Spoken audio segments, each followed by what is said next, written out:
Guys, ನೀವು ಕೈ ನೋಡಿ ಭವಿಷ್ಯ ಹೇಳೋರ್ನ ನೋಡಿರ್ತೀರಿ, ಮಕ ನೋಡಿ ಭವಿಷ್ಯ ಹೇಳೋರ್ನ ನೋಡಿರ್ತೀರಿ, ಯಾವತ್ತರ ತಿಕಾ ನೋಡಿ ಭವಿಷ್ಯ ಹೇಳೋರ್ನ ನೋಡಿರೆ? ಈ ತರ ಒಂದು ಮ್ಯಾಟ್ರೇ ನಮಗ್ ಗೊತ್ತಿಲ್ವಲ್ಲಣ್ಣ. ಹಂಗಾರ ಇಲ್ಲಿ ನೋಡ್ರಿ, ನಾನು ತಿಗದ ಬಗ್ಗೆ ಮಾತಾಡಿದ್ರು. ಖಂಡಿತ ಕೂಡ ತಿಗ ಒಳಗಡೆ ಇದ್ರೆ ತುಂಬಾ ಶ್ರೀಮಂತರಾಗ್ತಾರೆ. ಹಸುಗೆ ನಾವು ತಿಗಕ್ಕೆ, ಹಸು ಕರುಗಳಿಗೆ ನಾವು ತಿಗಕ್ಕೆ ಕೈ ಮುಗಿಯೋದು 100%. ನೋಡ್ರಿ, ತಿಕಾ ಒಳಗಿದ್ರೆ ಶ್ರೀಮಂತ ಆಗ್ತಾನಂತೆ, ತಿಕಾ ಹೊರಗಿದ್ರೆ ಬರ್ಬಾದ್ ಆಗ್ತಾನಂತೆ. ಹಂಗಾಗಿದ್ರೆ ನಾನು ನಮ್ ದೋಸ್ತ ಇಷ್ಟೊತ್ತಿಗೆ ಅಂಬಾನಿ ರೇಂಜ್ ಇರ್ಬೇಕಿತ್ತು. ಯಾಕಂದ್ರೆ ನಮ್ ಇಡೀ ಬಾಡಿ ಒಳಗೆ ಹುಡುಕಿದ್ರು ಅರ್ಧ ಕೆಜಿ ಮಾಂಸ ಸಿಗಲ್ಲ, ಇನ್ನ ತಿಕಾ ಎಲ್ಲ ಸಿಗ್ಬೇಕು. ಮತ್ತ ಹಸುವಿನ ತಿಕ್ಕಕ್ಕೆ ನಮಸ್ಕಾರ ಮಾಡ್ತಾರಂತ, ಅದನ್ನ ಮನುಷ್ಯರ ತಿಕ್ಕಕ್ಕೂ ಕಂಪೇರ್ ಮಾಡಕತ್ತಾನ. ಹಸು ಹಿಂದ ಗಂಜಲ ಕೊಡ್ತೈತಿ, ಸಗಣಿ ಕೊಡ್ತೈತಿ, ಹಾಲ್ ಕೊಡ್ತೈತಿ, ಅದನ್ನೆಲ್ಲರೂ ಯೂಸ್ ಮಾಡ್ತಾರ. ಮನುಷ್ಯ ಬರೀ ಹೇಲ್ ಕೊಡ್ತಾನ, ಹಂಗಂತೇಳಿ ಅದನ್ನ ತಿಂತೀಯ? ಆದ್ರೆ ಇದೇ ತಿಗಕ್ಕೆ ಕನ್ನಡದಲ್ಲಿ ಒಬ್ಬ ಹೀರೋ ಇದ್ದಾರೆ, ಬರೀ ಹುಡುಗಿರು ತಿಗಕ್ಕೆ ಹೊಡಿತಾ ಇದ್ರು, ಬರ್ಬತ್ ಆಗೋಗ್ಬಿಟ್ರು ಅವರು.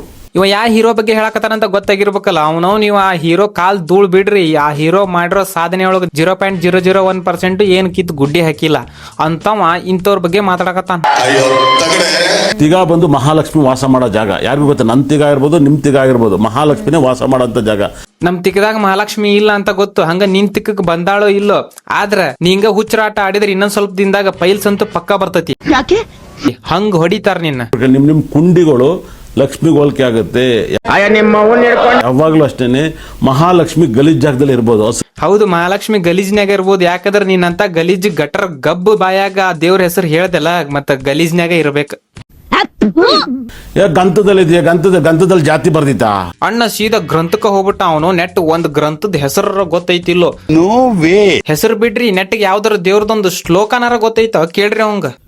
ಬೇಕು ಪಂತಂದು ಗ್ರಂಥದಲ್ಲಿ ಎಲ್ಲ ಇದೆ, ಎಲ್ಲ ನಾವು ಮಾಡ್ಕೆ ಬದುಕ್ತಾ ಇದೀವಿ. ಮತ್ ಗ್ರಂಥದಾಗ ಇಲ್ಲದನ್ನ ನೀನ್ ಎಲ್ಲಿಂದ ಕಂಡು ಹಿಡಿದು ಟಕಳೆ ಮಾವ, ನೀನು ಇದನ್ನ ಹುಟ್ಟಿಸ್ಕೊಂಡ್ ಬಂದಲ್ಲ ಹೇಳಕತ್ತಿದ್ದು ನಾನ್ ಸೆನ್ಸ್. ಗೈಸ್, ಇದು ಬಿಡ್ರಿ, ಇನ್ನೊಂದು ವಿಡಿಯೋದಾಗ ಏನ್ ಹೇಳ್ಯಾನ್ ನೋಡ್ರಿ.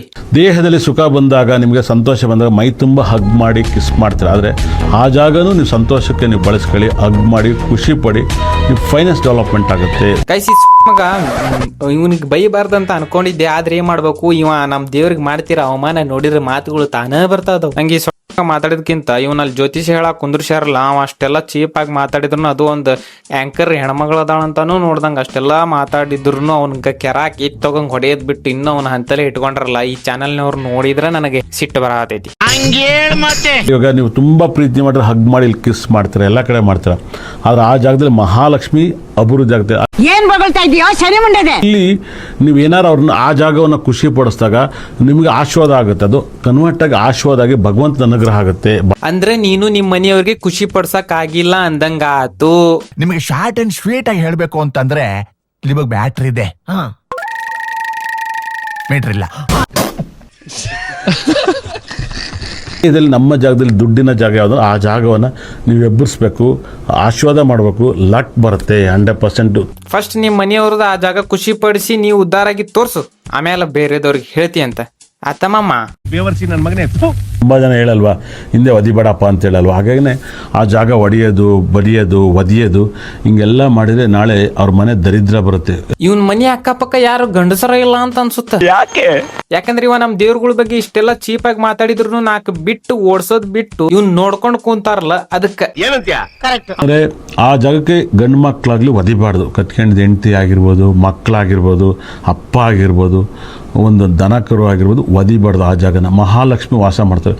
ಮೊದಲು ಯಾರ ನಿಂಗ ಹಿಂದ 4 ಒದ್ದಿದ್ರ ನೀನ್ ಈ ಲೆವೆಲ್ಗೆ ಚೀಪ್ ಆಗಿ ಮಾತಾಡ್ತಾನೂ ಇರ್ತಿರ್ಲಿಲ್ಲ, ಇದನ್ನ ಕೇಳೋ ದರಿದ್ರ ನಮಗೂ ಇರ್ತಿರ್ಲಿಲ್ಲ. ಆ ಜಾಗದಲ್ಲಿ ಯಾರು ಒದಿತಾರೋ ತುಂಬಾ ಜನಕ್ಕೆ ಗೊತ್ತಿಲ್ಲ. ಹಿಂದೆಯಿಂದ ಆ ಜಾಗಕ್ಕೆ ಒದಿತಾರೋ, ಹಂಡಿಗೆ ಏನಾರು ಒದ್ರೆ ಖಂಡಿತ ಕೂಡ ಅವ್ರ ಮನೆ ಲಾಸ್ಟ್ ಅಲ್ಲಿ ಬರ್ಬತ್ತಾಗಿರ್ತಾವ.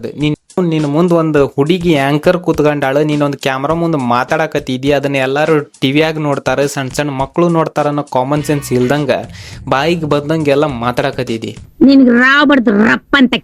ನೀನು ಒದಿಬಾರ್ದ ಜಾಗಕ್ಕೆ ಒದ್ರ ಮನಿಗ್ ಹೋಗಿ ನಿನ್ ಲಕ್ಷ್ಮಿನ ಎಬ್ಸೋದಿರ್ಲಿ, ನಿನ್ ಸಂತಾನನ ಎದ್ದಿರ್ಬಾರ್ದ.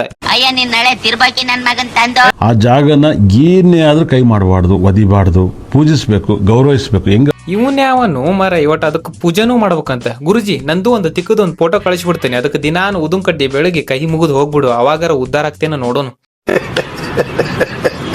ಹಸುಗೆ ನಾವು ಪೂಜಿಸ್ತೀವೋ ಹಸುಗೆ ಕಾಲು ಪೂಜೆ ಮಾಡಿ ಹಿಂದೆ ಬಂದು ಮಹಾಲಕ್ಷ್ಮಿ ಜಾಗನ ಬಾಲ ಎತ್ಬಿಟ್ಟು ನಾವು ಕೈ ಮುಗಿತೀವಿ, ಮಹಾಲಕ್ಷ್ಮಿ ನಂಗೆ ಒಳ್ಳೇದು ಮಾಡವ, ಲಕ್ಷ್ಮಿ ಇಲ್ಲೇ ವಾಸ ಮಾಡ್ತಾಳೆ ಅಂತ.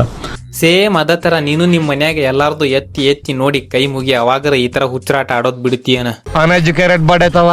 ಇವ ಜ್ಯೋತಿಷಿ ಅಂತ ಅವ ಏನ್ ಮಾತಾಡ್ತಾನ ಅವಂಗ ಗೊತ್ತಿರಲ್ಲ, ಇನ್ನೊಬ್ರಿಗೆ ಸೊಲ್ಯೂಷನ್ ಕೊಡೋ ಇವನಂತಲ್ಲಿ ಪ್ರಾಬ್ಲಮ್ ಹೇಳ್ಕೊಂಡು ಹೋಗೋ ಆ ಚೂತ್ಯಾಗಳು ಎಂತರ ಇರ್ಬೋದು ಅಂತ. ಫಸ್ಟ್ ಇಂತ ಚೋದುಗಳ ಹತ್ರ ಪ್ರಾಬ್ಲಮ್ಸ್ ಹೇಳ್ಕೊಂಡು ಬರೋ ಅಂತ ಚೂತ್ಯಾಗಳನ್ನ ಮ್ಯಾಟ್ನ್ಯಾಗ ಹೊಡಿಬೇಕು. ಅದಕ್ಕಿಂತ ಹೆಚ್ಚಾಗಿ ಇವ್ರನ್ನ ಕ್ಯಾಮ್ರಾ ಮುಂದೆ ಕುಂದ್ರಿಸಿ ಅವ್ರ ಚಾನಲ್ನ್ಯಾಗ ಟೆಲಿಕಾಸ್ಟ್ ಮಾಡ್ತಾರಲ್ಲ ಇಂಥವ್ರನ್ನ, ಆ ಚಾನಲ್ನ್ಯಾರನ್ನ ಮೆಟ್ಲೇ ಹೊಡಿಬೇಕು. ತಮ್ಮ ವೈರಲ್ ಆಗೋ ಚಟಕ್ಕೆ ಒಂದು ಧರ್ಮದ ದೇವರನ್ನ ಇಷ್ಟು ಕೀಳಾಗಿ ಮಾತಾಡ್ತಾರಂದ್ರ, ಅದ್ರಾಗೂ ಇಂಥವ್ರನ್ನ ನಂಬ್ಕೊಂಡು ಇನ್ನೂ ಅದಾರಂದ್ರ ಇವ್ರಿಗೆ ಏನ್ ಹೇಳ್ಬೇಕು? ನಮ್ ದೇಶ ರೀ, ನಾವು ಕಟ್ಟಿರೋ ದೇಶ ಇದು. ಇವ್ರಿಗಿಂತ ಇನ್ನೂ ಡೇಂಜರ್ಸ್ ಯಾರಂದ್ರ ಸುಮ್ ಎಲ್ಲಾನು ಬ್ಲೈಂಡ್ ಆಗಿ ನಂಬ್ಕೊಂಡು ಹೋಗ್ತಾರಲ್ಲ ಅವ್ರ ನೋಡ್ರಿ. ದೇವ್ರಗಳ ಮೇಲೆ ನಂಬಿಕೆ ಇಟ್ಕೋರಿ, ಆದ್ರೆ ಇಂಥ ಜ್ಯೋತಿಷಿಗಳನ್ನ ಯಾವತ್ತೂ ನಂಬಿ ಮೋಸ ಹೋಗ್ಬೇಡ್ರಿ. ಸುಮ್ನೆ ನಿಮ್ ದುಡ್ಡುಗಳನ್ನ ಎಳಿತಾರಂತ ಹೇಳ್ತಾ ಈ ವಿಡಿಯೋನ ಮುಗಿಸ್ತಾ ಇದ್ದಾನೆ. ಬರ್ಲಮ್ಮ